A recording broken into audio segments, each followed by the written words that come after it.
Good morning. Hard to believe we're back. Hard to believe the unofficial ending of summer has occurred. We're back to school.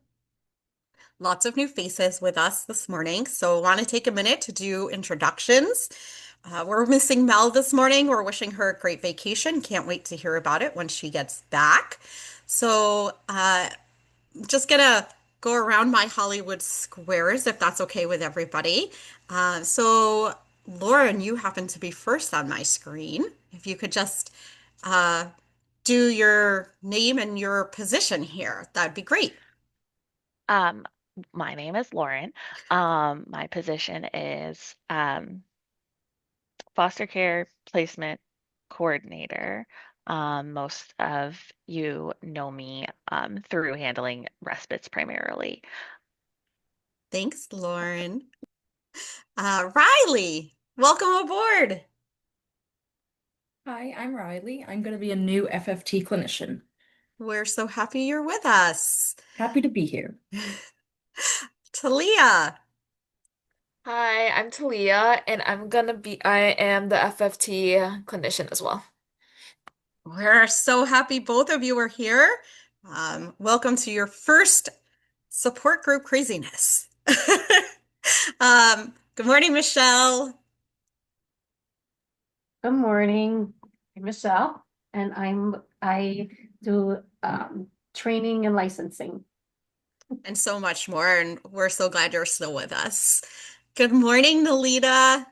I'm sorry, I don't know No, if you you did want. it fine. It's Okay. all good. Nelly the Nelly, whatever you guys want to call me. Just nothing bad and nasty. So Nelly, clinical director for FFT foster care. And we do. We go with either one. It's all Mhm. interchangeable, and we appreciate your flexibility on it. Morning, Mariah. Good morning. I am Mariah, and I am the FFT Foster Care Clinical Supervisor. And we're glad you're still with us as well. Hi, Charisma. Welcome. Hi, I'm Charisma. I'm the family support specialist. We're very happy to have you aboard. I'm very happy to have someone with curly hair here as well. Someone that can, oh, sorry, Lauren. Sorry. I'll just go. It's fine. I'll leave. And she does. Exit stage left. All right. On that note, we're gonna we're gonna move into something that if you're doing in real life absolutely involves your hair. Okay? But for our purposes, doesn't matter what your hair looks like. You are competing in the Miss, we can leave it at Miss because there's no males here, the Miss Universe pageant. Congratulations, you've made it all the way there. Your hair was perfect in the other competitions. I want to know what your talent for the competition is. But I have two things. I want to know what you want it to be, what your dream talent is, but I want to know what your talent in reality is. What are you getting up there on the stage and doing? So you got two answers for me. Give you a second to think about it. Whenever you're ready. Okay, I'll start. I feel like somebody has to take one for the team right now. Also, just so Riley, Talia, Charisma, we are glad you're here. We always start with an icebreaker, and nobody has a heads up what it's going to be. Just so you know, nobody, myself, Nelly, nobody ever knows where Mindy is going to go with this icebreaker. It comes out of left field, and none of us have any time to pre-plan our answers. I just want to make sure you guys are aware of that. My answer is, first of all, I'm super lame and I don't have like any wild talents. And this would not be a good talent for this competition, but I can speed read. And so I think that would be the thing that I would do because I know I can do it and do it well. Okay. Nelly, that's enough. Pipe down. I can see your face. I shouldn't have looked at you. Get out of here right now. Anyway, back to my answer. Taking one for the team here, guys. Thanks. If I could have like an imaginary dream talent, I'm really on well, I've always been, but I'm back on my Harry Potter kick. So I would definitely like be a wizard and demonstrate magic. That would be my imagined talent. Oh, I love that. We're gonna have to get you like a hat. Oh my God. I can't. This is gonna happen. I can go next. Um, my dream talent would be probably to be good enough at singing for that. My actual talent, honestly, one of the things that I have done in a talent show, this is Mariah said speed reading. Mine has in the past been reciting uh over like 200 numbers of pi from memory. Oh my gosh, Lauren, that's insane. Yeah, I was really bored one spring break when I was like a teenager. I just memorized pi as much as I could. Wow, that's impressive. Okay, I'll go next. Oh, Okay. Nelly, you want to No, go? no, go ahead, Charisma. Go ahead. I was just trying to be a team player here. Go ahead. Great. I'm kind of boring. So I think like my dream talent would be like to sing, and then my actual talent would be like, I don't know, juggling, something like very mundane and simple. I don't think that's boring at all. There aren't too many people that can juggle. We've had speed reading and reciting pi. I feel like juggling is probably more interesting than either of those. I'm just saying. Just saying. Also, like, have you even been to the Ren Fair and seen some of the juggling they do? It's life-threatening. I will say I will not be doing juggling like that. It'd probably be like max like three things, but like, you know, I could do something. All right, I'll go. So, weird hidden talent, and no, I will never do it for you guys, is that I can play the flute. I play pretty well. God, Mariah, I'm dying now. At mine? You laughed at mine? Yeah. We'll talk later. At least mine's an instrument. You're just using your eyeballs, okay? And I wish I could do because like I'm on an Encanto kick. I wish I could talk to animals. Because some days people suck and animals don't. So yeah. I really I feel like like that. I'm not sure you and Mariah understand the difference between like a hidden talent and magic powers. We're going with it. It's our interpretation of Mindy's ice But I pick. support you. Yeah, Mindy said any imaginary dream situation. So we just expanded our horizons. Don't be stifling our creativity, Lauren. That's all I'm saying. All right, Which, I have one. all right, here we go. Okay, so I think my dream talent would be like, they can like they like on a bike or like they're up high, like stacking plates, like they throw the plates and they can like catch them. I think that'd be really cool, but I've never even attempted it. Not that I'd be good at it if I did attempt it. I think my real talent would be double dutch. I haven't done it since the fifth grade, but me and my friends were really into it, and we started just doing it normally. Then we were learning how to like spin and get down low and high. So I think I could, with some practice, I think I could really wow the crowd with that one.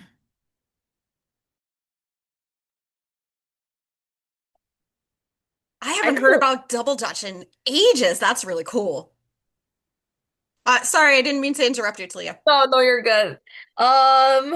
I would as like my talent probably do like martial arts, like what I used to. Well, I haven't done it in like it's probably been 10 years, but like I haven't done my moves that I used to do, but I'm pretty flexible and strong with my legs, so I'd probably do something like that. And then something that my dream talent would probably be singing. I like don't have the confidence, but when I was little, they would always make me do solos for school and I hated it. I hated it. I'm sorry that you were forced to do that. Music teacher would always make me audition, and I'd be like, no, I don't want to. And then they would drag me to be the solo, and I'd be like, oh no. Oh. So I think I'm on for my dream talent, I'm on that musical side. I'm not exactly sure what it be, but like whether it would be being able to play the piano like a Billy Joel or something like that, or singing, or that would be me. I think for my actual talent, it would probably be some type of like lyrical acro type routine.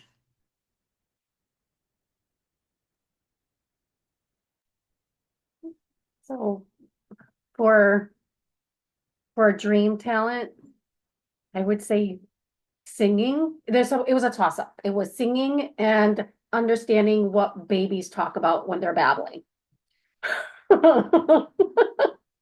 If only. Um, real talent, I would have to go back, kind of like what Talia had said, like way back when I was into karate. I I'm older now, so I don't move as well, but that would be it. You guys, thank you so much for sharing. This was fun to learn about what everybody aspires for, and then, some of our hidden talents. And I don't know. There might just be a flute in our office one day. I'm not sure. It might show up. Sorry, Nelly. Today we want to talk about keeping connections and how we work for youth to keep connections, and work with the people in their network. We are all part of a network of people. Research actually shows that it's these connections with other people that makes us happier, makes us healthier. It actually helps us live longer, the more healthy connections that we have. We can identify that our relationships with different people serve different purposes. Our relationship with our significant other serves a different purpose than a relationship with our parent that serves a different purpose than the relationship with our best friend. We also know from our own experiences that some relationships are short term, some relationships come and go, some relationships are long term, and they endure over years or even our lifespan. I was talking to a foster parent the other day who was amazed in thinking back that he met someone at 11 years old and they're still friends to this day, right? And that relationship has now been 50 some odd years long. And so we recognize that our foster youth are part of their own networks before they come and meet us or come into our fold, whether it's FCA or a foster home or whatever it is. And so, Michelle, I think you have some questions for us to consider in talking about their networks. So thinking about your relationships throughout, who do you include in your family?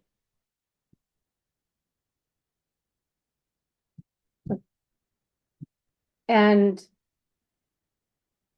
Yeah, so it's an actual question, guys. Like, who do you Oh. include? I can say for me, my parents, siblings, nieces and nephews, and then like I have my cousins and my aunts and uncles, and then my best friend too. Kind of, I include her in family. I would say for myself, my parents, my friends, my cousins, family friends, also like mentors that I've had like working at different jobs, like people that I've come to me who've really supported me and guided me. So those are also like to me like family. Yeah, and to Lauren's point, like the best friend, I like my immediate family, obviously, but then two of my best friends from middle school, they like my kids call them Titi, like they're just part of the family. the honorary relative, right? They,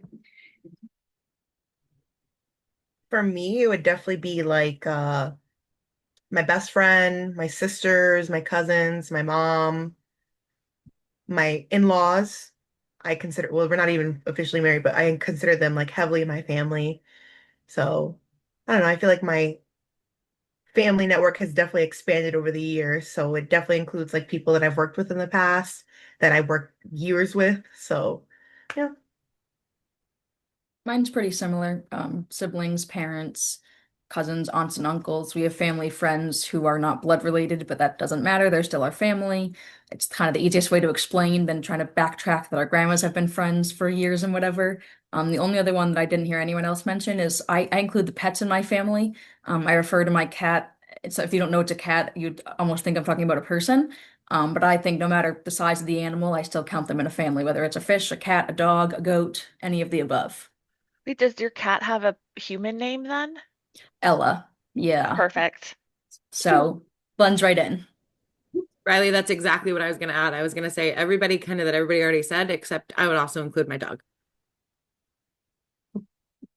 Yeah, I think I would expand also on charisma. I think you mentioned at first the in-laws, but now also the in-laws family, right, has become part of my network too, and part of my family after some time. And then I'll just add though, like you have your family and that's your network, your immediate go-tos, but then you have like your people, like who's part of your actual village and your go-to people that you have because we're not always so fortunate to have family that live nearby, or we don't live like back in the day where all our families in the same community, in the same place. Everyone starts moving around and doing things. So then it becomes your little village of people that are like a second family that my kids know they can go to this person. They have their emergency contact number. Like if you can't reach me, go to this is like your second mama that you got to go to. And if things go a little south, call them up. Yeah, Nellie, that's a great point, is that you have you have this different level of networks and families. And even though you don't inherently or out loud label them, it it falls out that way. Yeah. Sorry, Michelle, I didn't mean to cut you off. No, that's fine. No one's cutting anyone off. Um, just, with thinking about the individuals that you all mentioned, we all recognize that sometimes we feel that we can speak more freely to one individual versus another. Um, who do you rely on for support when you do need it? That might be a little more specific as far as those connections. I already know mine. Mine is my fiance. I go to him for everything. Like the sky is falling, I'm calling him. He is my world. So I mean, Christmas, the sky is falling. Could you give me a call first to let me know what's happening and then call your fiance, please? I'll think about it. Thank you. Drop me a text. That's fine. Lauren, sorry. Oh, it's fine. It's fine. Mine is my best friend, and then after that, my mom. My mom only rates second because she likes to try to solve my problems, and sometimes I'm like, please just don't. For me, it's probably my parents because they're my best friends, and my boyfriend and my cousin. Those would be my main. I was going to say for me, it's my girlfriend Christina and then my siblings because they are my best friends and they are the ones that always keep it real. They are the ones that'll be like, Mariah, chill out. You're crazy. Mariah, this is not real. They are the ones that will definitely pull me right back to reality without any fear of whatever they're going to say. So So, for me, go I ahead. was just Sorry, gonna Nellie. say, it's my husband. We've grown up together. I've been with him since I was 16, so he's the only one that can really call me on my stuff where I don't take it some type of way and I can actually hear it. So I go to him when I'm like, all right, am I losing my shit? Tell me what's going on. Like what's happening. So yeah. So first off, that is the cutest. I love that you're high school sweethearts. Um, and as I'm thinking about this question, I don't have like for me, it depends on what's going on, who I who I seek out. I don't have one specific person, depending on like I can't say I go to my husband for everything or I go to my father for everything. I can tell you that I never go to my mother. But I can't tell you that I go to one person for everything. There are very specific things. I understand what you mean. There's very specific things that I actually only talk with my oldest brother about, where it's something because it's something that only nobody else will understand except for him. I tend to go to my best friend. She's more like a sister to me, and she kind of keeps me grounded. Yeah. I also go to different person depending on what's going on. Sometimes you want a friend, sometimes same thing. My mom is just trying to fix my problem, but I just want someone to listen. But then if I need to talk about my parents, then I'll go to my siblings because they truly understand it obviously more than anyone else could ever understand the parent relationship and everything. Maybe I need to get a cat. Ella sounds wonderful. I'm She is, shocked she's that you good don't have a listening. cat. You give me the vibe that you have one at home to like snuggle with. Sorry. No, Face, my God. Like I offended oh, you. no, I'm sorry that my nonverbal, it's actually Lauren, this is a very side tangent, but I had a therapy dog, and the dog, when the dog passed away, I struggled a lot, and I can't do that piece again. And so I can't get another pet.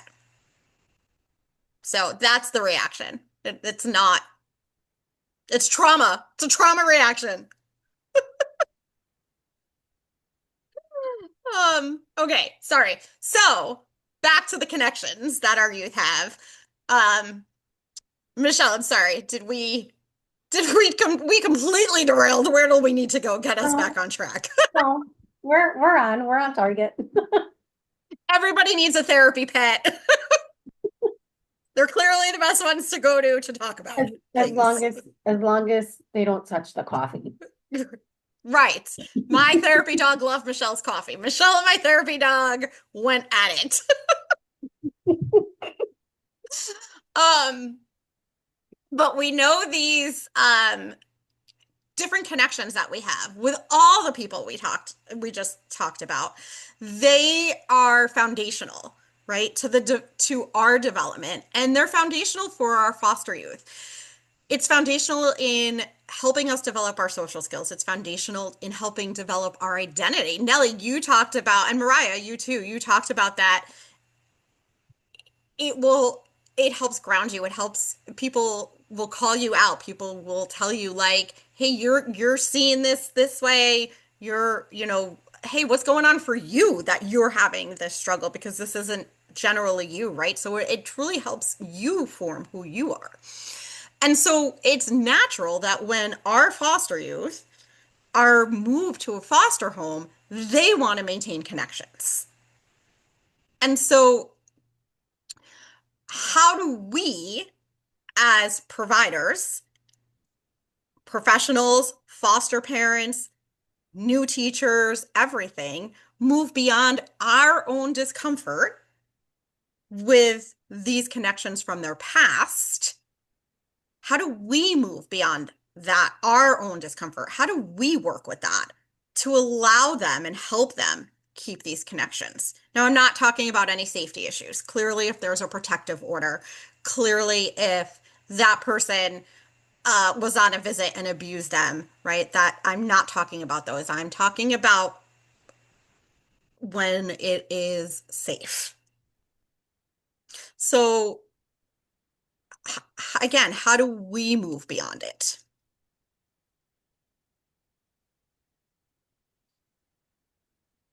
I think for myself is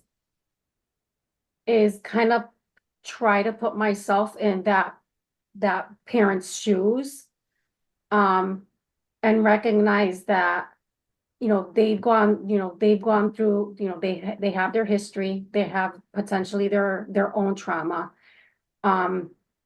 Recognize, also, thinking about the youth or the child as well.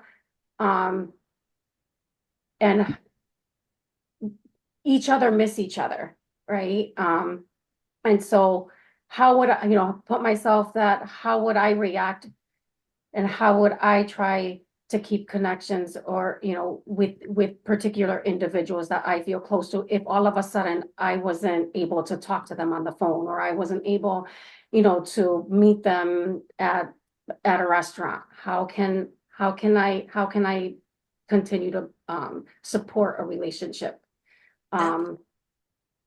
So what are some concerns, not just Michelle, thank you for that. What are some concerns that us as providers or you as providers have heard from our foster families about interacting with biological family, lifelong family ties, previous foster parents, et cetera, et cetera? With regard to the youth interacting with them, or With regard to the youth interacting with them or the foster parents having a connection. I know that in the past there were often cases where foster parents would be concerned about the youth interacting with their specifically like bio parents or whoever they had been with previously due to uh, behavior afterward when they come back home to the foster home. Um, and it dysregulating them and kind of disrupting their day, despite it being a relationship that they do want to maintain for the youth.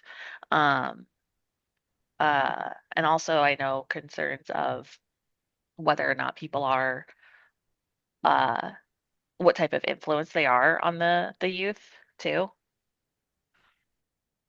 Yeah, I was gonna say, Lauren, just to piggyback off of that, I think for me, the things that have been brought to my attention, what strikes me is they always come from a place of being concerned for the youth and if this is going to be best for the youth, exactly what Lauren was outlining. All of those specific concerns are really from the place of, is this good for them? Is this what's right for them? Is this going to help them? Is this going to be beneficial? Is this going to be detrimental? That's really the place that I see the majority of the concerns come from, is that well-intentioned, well-meaning, is this going to be good? Right, I appreciate you putting that in the FFT lens of what is the, you know, where is this coming from, right? So I really appreciate you bringing that into it. Um, what is some as a provider or as an adult, right? If I'm a foster mom, what are some of my concerns about interacting with the biological parent? My interaction. I mean, I've known cases where the bio parents have a lot of big feelings about their child being in care and have a lot of animosity toward foster parents. And I think that while that's not always the case, um, I think that in a way it's I don't think it's unnatural for a bio parent to feel that way about somebody else who's taking care of their child. Um, and I can understand how it would be nerve-wracking, intimidating, or concerning to even just be in that space, even whether it's on the phone or in person. Yeah. And putting aside outright hostility, I think there's concerns of, is this going to be a power struggle? Is this going to be a, well, I'm the mom and you're the foster mom, or I'm the dad and you're the foster dad? Is this going to turn into a power struggle? Even if it's a very pleasant conversation, is it going to become? Yeah, that natural hierarchy dynamic, right? Um, how I to, also go ahead. I also just think it's like it's that awkward, uncomfortable gray area. How do I get through this?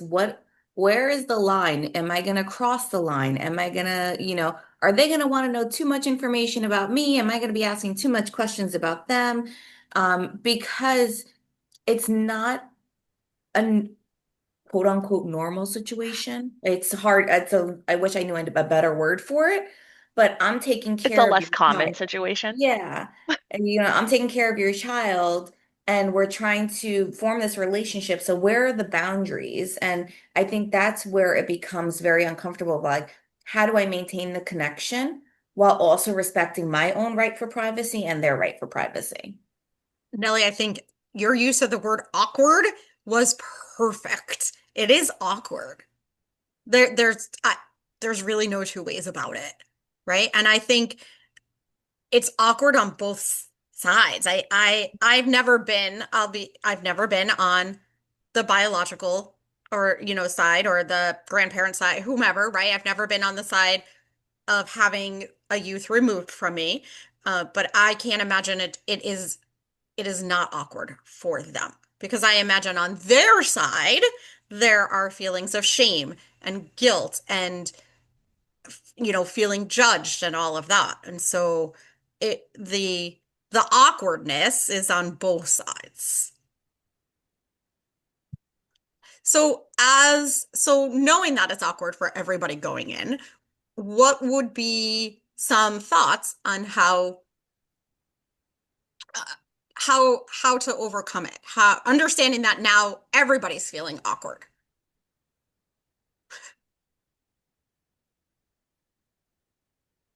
I'm of the personality of just rip the Band-Aid. And what's Mariah's favorite thing? Called baby ugly. But in this case, we're not Yes, doing it to our kids. But like that's just it's just probably being not a good thing to say in this meeting. I know. But it's just like, rip that Band-Aid and break the awkwardness. I remember, when I first started doing home visits and with like in the CPS minefield of I had to go in people's cabinets and fridges and open things. So I used to always just be like, listen, I just gotta do this for my job. I know you're good. Let's just talk about this. And it's like, let's put it out there into the universe and say, this is weird and uncomfortable and it's not what we would normally do, but let's just address it so that way you're not tiptoeing around it because tiptoeing, I feel like makes it even worse. Go ahead, Mariah. That's 100% what I was going to say. I think it really does, at least in my experience, as the one supporting the foster parent and the whoever, biological parent, grandparent, whoever it is, I think it starts with that prep work on both sides to just say, we know this is going to be a little uncomfortable, and that's okay. It's okay if it's uncomfortable. And then from that point, I think that prep work around what are the boundaries going to be? Nelly, you brought up that the boundaries can get blurry and they can get hard to find. So I think I have always sort of felt that part of my role is supporting both parties and establishing those boundaries ahead of time to kind of eliminate that piece. Like, we know this is going to be awkward. We know this is going to be a little weird, but let's implement these guidelines to at least try and keep it within those boundaries that you're both comfortable with from the beginning. I love how both of you are talking about like addressing that elephant in the room, like at the beginning of the meeting or the beginning of I'm calling it a meeting, sorry, the beginning of the conversation, basically saying like, this is uncomfortable. We recognize this isn't a great space for everybody. So, let's give grace and, here's where we're at. Yeah, and then like bringing it back to like the FFT part, then go into noble intent. Like, why are we here at the end of the day? What are we both trying to do? The bio family wants to get their kid back. The foster family is there to help support them getting their kid back and being able to really, after you've gone through some of that awkwardness and the boundaries and going through that, it's like saying, this is what we're both in it for the same reason. So let's work on that so you can get that joining together. Yeah, it always kind of comes back to that. Yes, it's awkward. Yes, we need boundaries, but also you're on the same team. Truly, truly, at the end of the day, you both want what is best for this kid, and this is part of what we have to get through to get there. And I really like circling back to we're all there for the kid, for the youth, right? Um, and if for whatever reason there's a language barrier or I mean nowadays there's Zoom and phones, so there's not really a geographic barrier, but whatever the barrier may be, what are some other ideas besides um,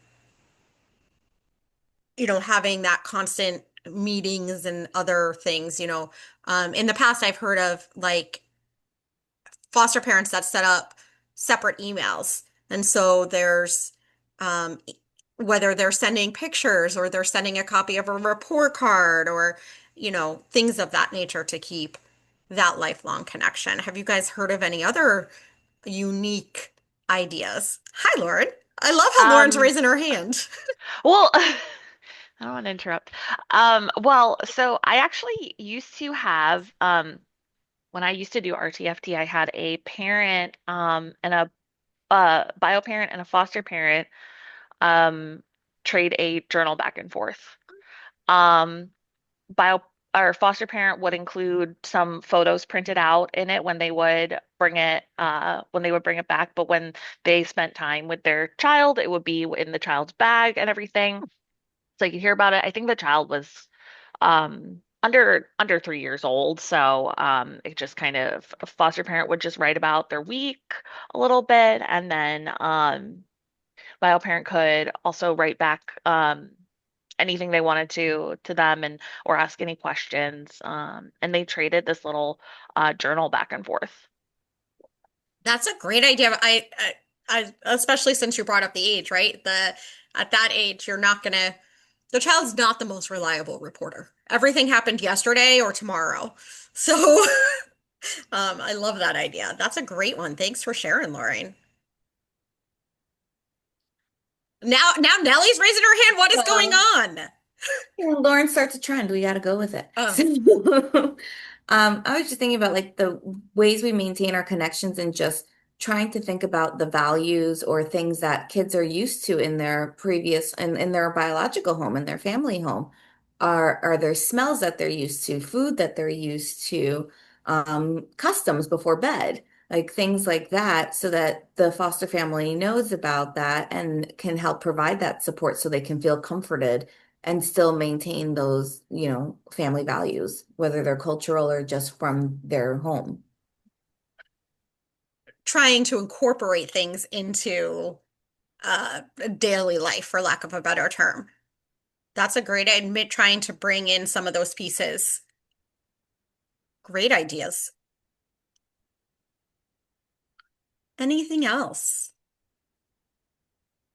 I'm just thinking back, and I recall one of the families, because they were just being mindful of like social media and electronics and all of that.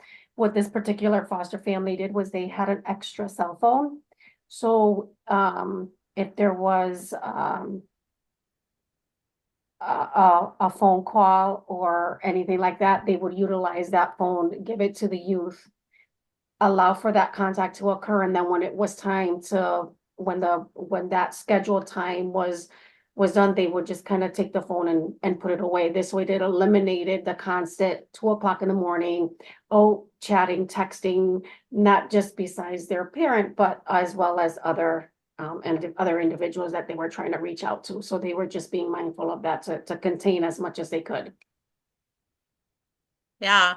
And like social media, the 2 a.m. playing games on your phone, texting with friends, right? That's such a reality in the technology driven society we live in today, that Michelle, you raise a point that it's not just about the contact with lifelong ties, it's about everything. And so thank you for pointing that out, and that there are ways to work with it, whether it's a separate phone, whether it's putting it away, all of these types of things, that's something that can be worked on as well. I have one last question. We acknowledged it's awkward. We acknowledge that it it does take thought, it does take effort, it does take putting up, conversations about your boundaries, conversations about noble intent, all of this stuff. As a foster parent, if I am having big feelings, positive or negative, about these interactions, whether it's my interactions with lifelong ties or whether it's the youth interactions about lifelong ties, how do I appropriately handle them? What are my steps?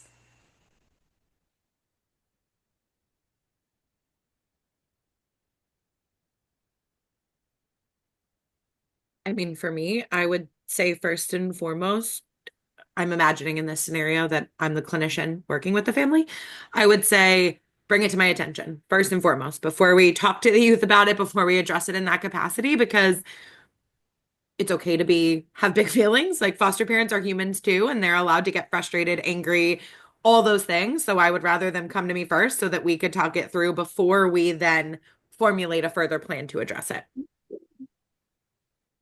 Yeah. Thanks, Mariah. I like how you're putting out there that we're there to support foster parents too. That they are human. Everybody has feelings, and it's okay for them to feel. They Foster parents are not perfect. We don't expect them to be perfect, but that what they do need to do is be conscious of who, how, when, and how they are expressing these feelings, and that it's about coming up with a plan, right? letting the foster youth know that their grandmother is out of line or that their grandmother is frustrating them may not be that best approach. It's about coming to us first. Anybody on this podcast can certainly help them, and that we can support them in whether it's needing to go back to DCF to come up with a different plan or having another joint meeting or something of that nature. And certainly that's if there's not a genuine safety concern, right? Like if there is a genuine Absolutely. safety concern, I think there's a different approach to that. I just want to clarify that. I'm speaking to more nothing that's a imminent risk of harm type of a situation. Yes, and I appreciate you clarifying that. That's the type of situation I was absolutely referring to. But yes, I appreciate you clarifying that. And any imminent safety, I'm all for taking the correct steps immediately and not reaching out to us first, reaching out to us second. Okay. Any final thoughts on maintaining connections, the importance of it, what it's like for us, what it's like for a foster parent, what it's like for foster youth, or what it's like for the, I'm going to say, biological family. I think just remembering and changing the frame of how we look at it. It's a loss.